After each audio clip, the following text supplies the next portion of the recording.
अस्मद्गुरुसमारम्भां यतिशेखरमध्यमां लक्ष्मीवल्लभपर्यन्तां वन्दे गुरुपरम्पराम् ஆழ்வார்கள் வாழி அருளிச் செயல் வாழி தாழ்வாதுமில் குறவர்தாம் வாழி ஏழ்வாறு முய்ய அவர்களுரைத்தவைகள்தாம் வாழி செய்யமறை தன்னுடனே சேர்ந்து அகலகில்லே நிறையுமென் அலர்மேல் மங்கை உரை மார்பா நிகரில் புகழாய் உலகம் உன்னுடையாய் என்னையாழ்வானே நிகரிலமரர் முனிக்கணங்கள் விரும்பும் திருவேங்கடத்தானே புகழொன்னில்லாவடியேன் உன்னடிக்கீழமர்ந்து புகுந்தேனே அகில புவன ஜன்மஸ்தேம பங்காதிலீலே வினத விவித பூத புராத ரக்ஷை கதீக்ஷே ஸ்ருதிசிரசி விதீப்தே பிரம்மணி ஸ்ரீனிவாசே பவது மம பரஸ்மின் சேமுழி பக்திரூபா श्रीमान वेंकटनाथार्य कवितार्किक केसरी वेदांताचार्यवर्यो मे सन्निधत्तां सदा हृदि ஸ்ரீரங்கநாதனுடைய ஸ்ரீ பாதுகைகளை குறித்து 1000 ஸ்லோகங்களை கொண்ட ஸ்ரீ பாதுகா சகஸ்ரம் என்கிற அற்புதமான ஸ்தோத்திரத்தை வேதாந்த தேசிகன் அருளி செய்துள்ளார். ஒவ்வொரு ஸ்லோகத்திலேயும் அந்த பாதுகையினுடைய பெருமை ஒவ்வொரு விதமாக எடுத்துரைக்கப்படுகிறது என்பதை நாம் அனுபவித்து வருகிறோம். அதிலே இப்பொழுது 300வது ஸ்லோகம். இது சஞ்சார பத்ததியிலே இருக்கக்கூடிய ஸ்லோகம். பாதுகா சாஸ்திரத்தினுடைய தொடர் எண்ணிக்கையிலே இது 300வது ஸ்லோகம். இந்த ஸ்லோகத்தை முதலிலே அனுபவிக்கிறோம். இந்த ஸ்லோகத்தில் என்ன தெரிவிக்கிறார்? எம்பெருமான் பாதுகை சமர்ப்பித்து கொண்டு எழுந்தருளுகிறானே, அப்பொழுது அவனுடைய பின்னாலேயே போகிறார்கள் சில பேர். அந்த பாதுகையினுடைய அழகை கண்ணாலே பருகி கொண்டு போகிறார்கள். அப்படி போவர்களுக்கு என்ன கிடைக்கிறதுன்னு கேட்டா, அவளுக்கு எல்லாவித நன்மைகளும் கிடைக்கிறது. அவர்களுடைய பதங்களுக்கு பதவிகளுக்கு எந்த ஒரு ஆபத்தும் வாராமல் இருக்கிறது என்று ஒரு அர்த்தத்தை இந்த ஸ்லோகத்திலே தெரிவிக்கிறார்.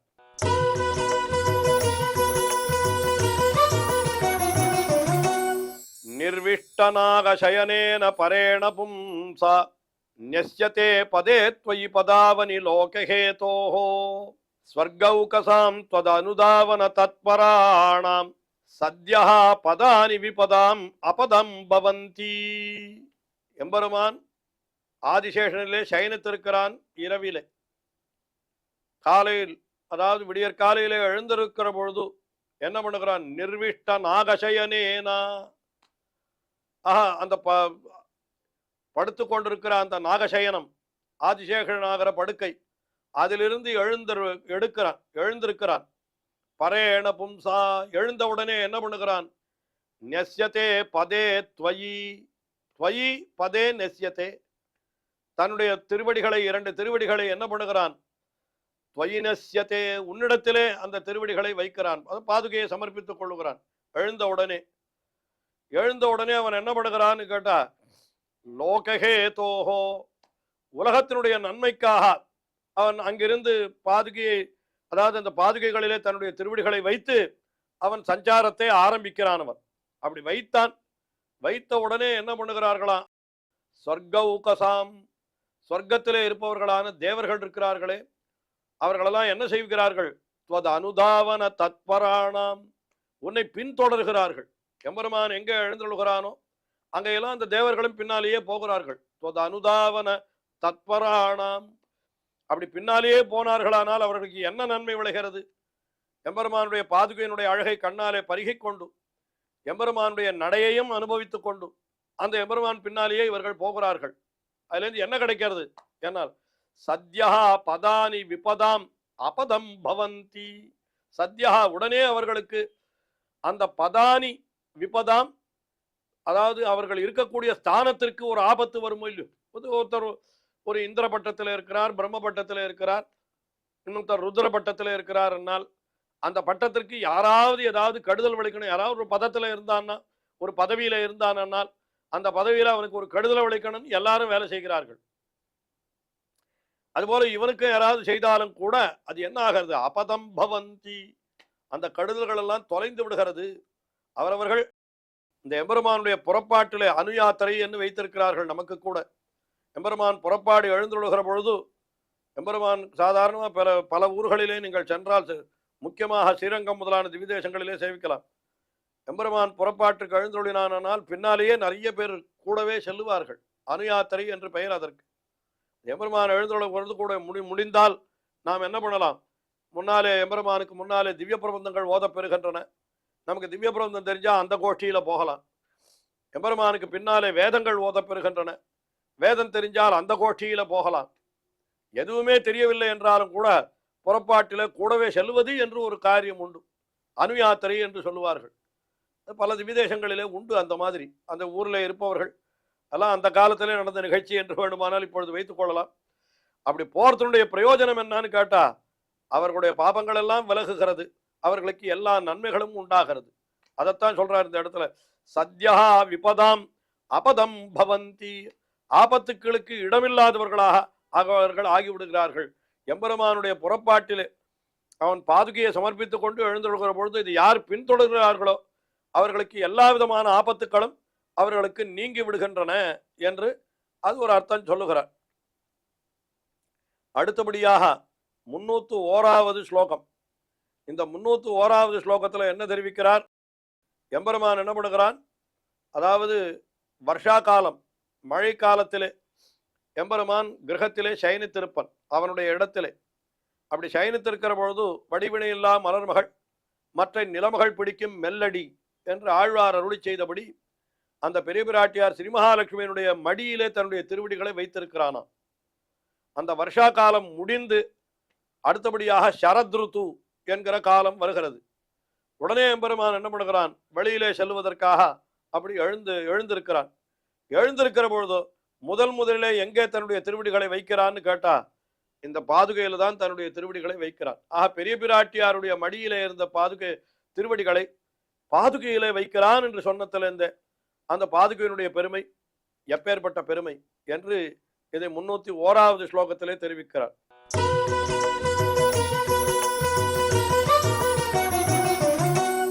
சரதுபகம காலே சந்தியஜன் யோக நித்ராம் சரணமுபகதானாம் திராணஹேதோஹோ பிரயாஸ்யன் ஜலதி துகிதுரங்கான் மந்தமாதாய தேவி त्वयि खलु निददाति स्वं पदम रंगनाथः. ரங்கநாதா ஸ்ரீரங்கநாதன் இருக்கிறானே, அவன் என்ன பண்ணுகிறான், சரத் உபகம காலே. சரத் உபகம காலேன்னு சரத்து வருகிற சமயத்திலேன்னு அர்த்தம். அப்பொழுதுதான் சரத் ருது ஆரம்பிக்கிறது. அந்த சமயத்திலே எம்பெருமான் என்ன பண்ணுகிறான், யோக நித்ராம் சந்தியஜன். யோக நித்ரை என்னால் என்ன, உலகத்தை எல்லாம் எப்படி காப்பாற்றுவது என்று அதை பற்றியே நினைத்து கொண்டு சயனித்துக் கொண்டிருக்கிற நிலை இருக்கிறது. அதற்கு யோக நித்ரான்னு பேரு. நித்ரா என்னால் தூக்கம், ஆனால் யோகம் என்னால் விழித்திருத்தல். அப்ப யோக நித்ரா என்னால் அதைத்தான் ஆழ்வார்களுடைய பாசுரத்திலே காட்டுகிற பொழுது அறிதுயில் என்று சொல்லுகிறார்கள். அறிந்தும் இருக்கிற துயில், அது துயில்வது போல பாவனை தான் அது. நித்ராசி ஜாகர்யா என்று பராசர பட்டர் அருளி செய்வர். விழித்திருக்கிற காலத்திலேயே உறங்குவது போல அப்படி சிந்தனை செய்து கொண்டிருக்கிறான் எம்பெருமான், உலகத்தை எல்லாம் காப்பாற்ற வேண்டும் என்று. அப்படிப்பட்ட அந்த யோக நித்ரையையும் சந்தியஜன்னு விட்டு விடுகிறான். எப்பொழுது, சரதுபகம காலே, சரத்தினுடைய ஆரம்ப காலத்திலே அந்த யோக நித்ரையை விட்டு எழுந்திருக்கிறான். எழுந்திருந்து எதற்காக அப்படின்னா, சரணம் உபகதானாம் திராணஹேதோஹோ பிரயாஸ்யன்.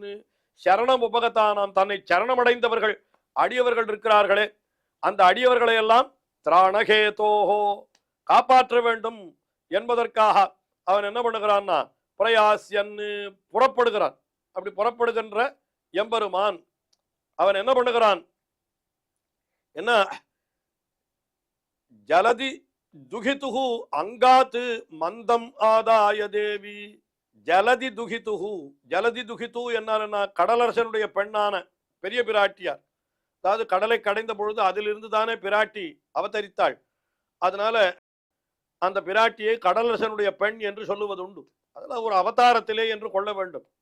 ஜலதிதுகிதுஹு என்ன செய்கிறான், அங்காத்து, அவளுடைய அங்கம் என்னால் அந்த தொடைகள், அவளுடைய மடி, அதிலே திருவடியை வைத்திருந்தான். அதிலிருந்து மந்தமாதாயா, மெதுவாக அந்த திருவடியை அவளுடைய மடியிலிருந்து எடுத்தவன் என்ன பண்ணுகிறான்? துவயுகலு நிததாதி ஸ்வம்பதம், தன்னுடைய திருவடிகளை துவயுகலு நிததாதி, பெரிய பிராட்டியாருடைய மடியிலே இருந்த தன்னுடைய திருவடியை உன்னிடத்திலே என்றோ அவன் செலுத்துகிறான், உன்னிடத்திலே என்றோ வைக்கிறான். என்னால் என்ன அர்த்தம்? பாதுகா தேவி என்கிறவள் பெரிய பிராட்டியாருக்கு சமமான ஒரு ஸ்தானத்தை கொண்டிருக்கிறாள். ஆஹா, அவன் சரத்காலத்திலே வருஷா காலத்திலே உறங்கி கிடக்கிற பொழுது பெரிய பிராட்டியாருடைய மடியிலே வைத்திருந்த திருவடியை அந்த உறக்கத்தை விட்டு எழுந்த உடனே, அவன் அந்த யோக நிதிரையை கலைத்துக் கொண்டு எழுந்த உடனே என்ன செய்கிறான் என்னால் உன்னுடைய மடியிலே அந்த திருவடிகளை வைக்கிறான். அதாவது அந்த பாதுகையிலே அந்த திருவடிகளை வைக்கிறான் என்று சொன்னால் பாதுகையினுடைய பெருமை எப்பேற்பட்ட பெருமை என்று நாம் தெரிந்து கொள்ளலாம். அதற்கு அடுத்தபடியாக 302வது ஸ்லோகம். இந்த ஸ்லோகத்துல என்ன தெரிவிக்கிறார் என்னால், எம்பெருமான் அந்த பாதுகையை எப்பொழுதும் சமர்ப்பித்துக் கொண்டிருக்கிறான். அந்தப்புறத்திற்கு எழுந்தொழுகிற பொழுது கூட பாதுகையை விடுவதில்லை என்கிற அர்த்தம் ஏற்கனவே பல ஸ்லோகங்களிலே தெரிவிக்கப்பட்டதுதான். அதை மறுபடியும் இந்த ஸ்லோகத்திலே வேறொரு விதமாக தெரிவிக்கிறார்.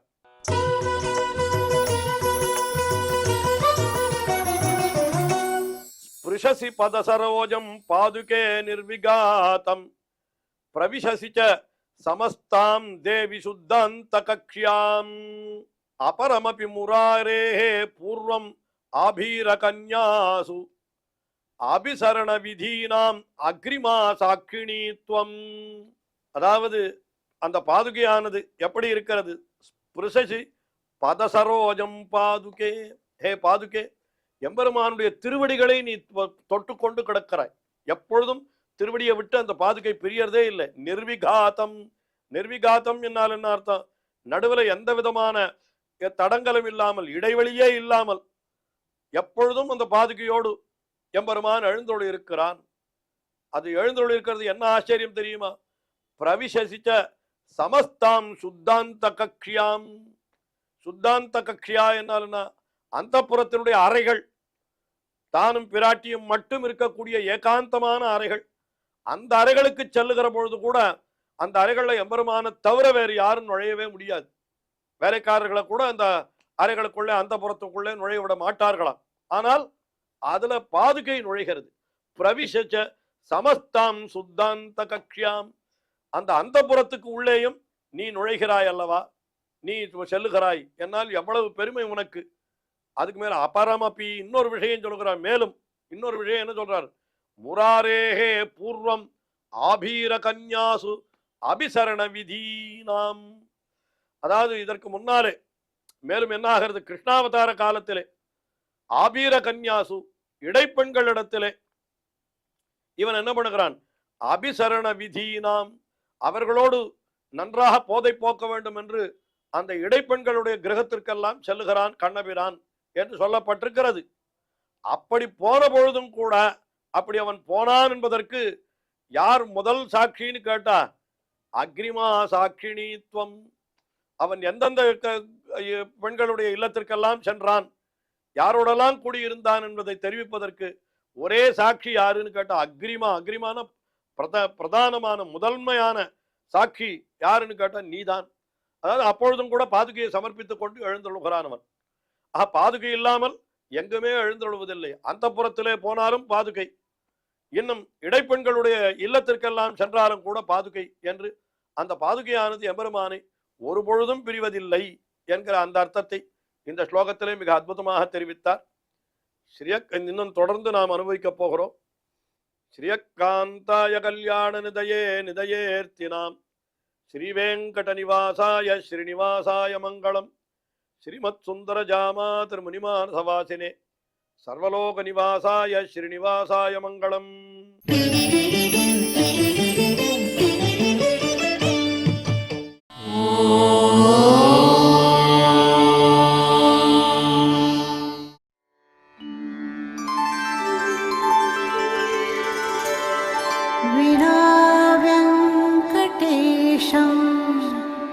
ननाथो ननाथः सदा वेङ्कटेशं स्मरामि स्मरामि.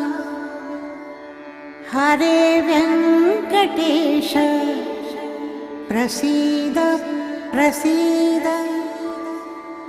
प्रियं वेङ्कटेश प्रयच्छ प्रयच्छ